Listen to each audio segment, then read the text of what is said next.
Doctor Ved Prakash उपाध्याय कृत अमोघ सरस्वती कवचम्।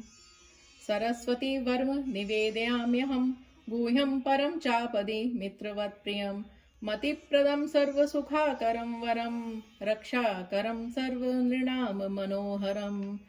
शौचक्रिया विनिर्मुक्तो नमस्कृत्य सरस्वतीं निश्चिन्तो भारतीं ध्यात्वा ह्यमोघं कवचं पठेत्।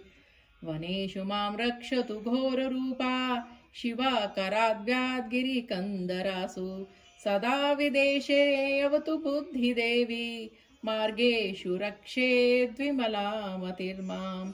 शत्रोः सदा रक्षतु दैत्यनाशिनी तापा छित्त्वा रक्षतु तापतापिनी। विपत्सु मां पातु विपत्तिहारिणी रुजस्तु मां रक्षतु ऋग्विदारिणी। प्राच्यां सदा पातु प्रभासितांगा सुरेश्वरी रक्षतु दक्षिणस्यां।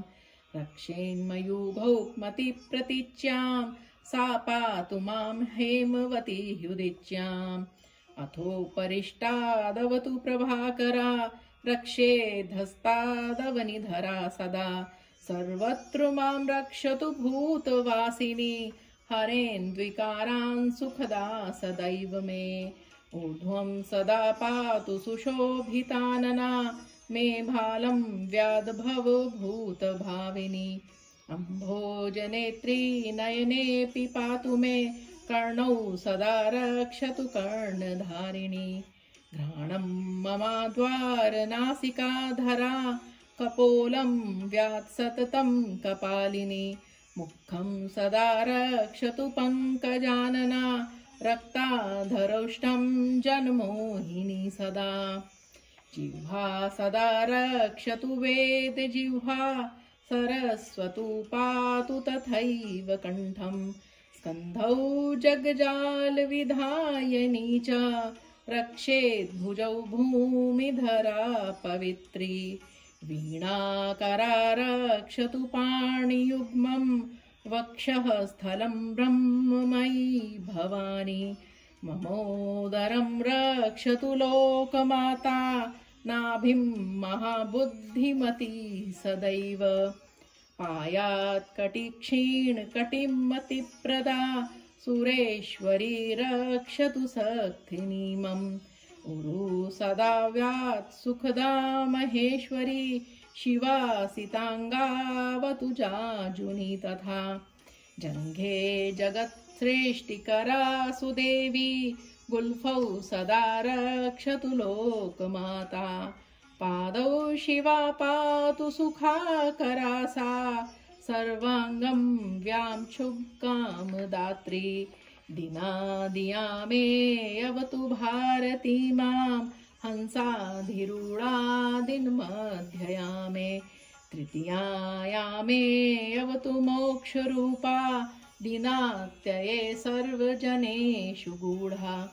बुद्धिप्रदात्री बलवर्धयित्री सन्मानकर्त्री स्वजनस्य भर्त्री।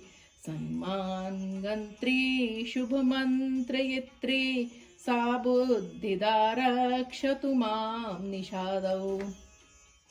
दुःखः प्रहर्त्री भुवनस्य धर्त्री सर्वसुदात्री सततत्प्रयन्त्री।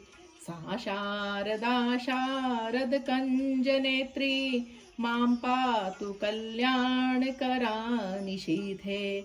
दर्पप्रहर्त्री सुखसङ्घधात्री मायामतिप्राणमुखप्रकृष्टा। सुज्ञानदात्री ह्यगनाशयित्री चाज्ञानहर्त्री च निशावसाने। यया त्रिलोकी गतनिद्रतन्द्रा चलायमाना विगतान्तराया।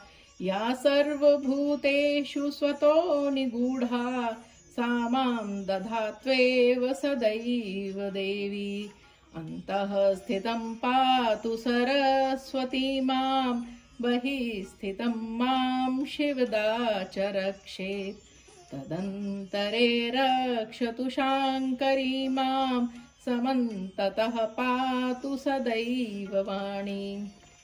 भवेश्वरी रक्षतु मां निषण्णं तिष्ठन्तं व्याधं रेशवन्द्या गीर्मां व्रजन्तं मतिदाशयानं मामक्षरा पातु सनासमन्तात् कल्पान्तकाले अवतु कालरूपा रणे गतं रक्षतु मां कराली छित्त्वा रिपुन्दुर्गं दुर्गभूतां जयं प्रयच्छेत् पविपर्वताङ्गा महाभयात् पातु करालकालिका ददातु शौर्यं बलदायिनी सदा बुद्धिं धनं लोकसुखं सुखासना मानं जयं सर्वजया ददातु मे पापान् देहे मे खलु पापनाशिनी कालात् सदा रक्षतु कालिका तु मां जलेषु मां पातु जलावगाहिनी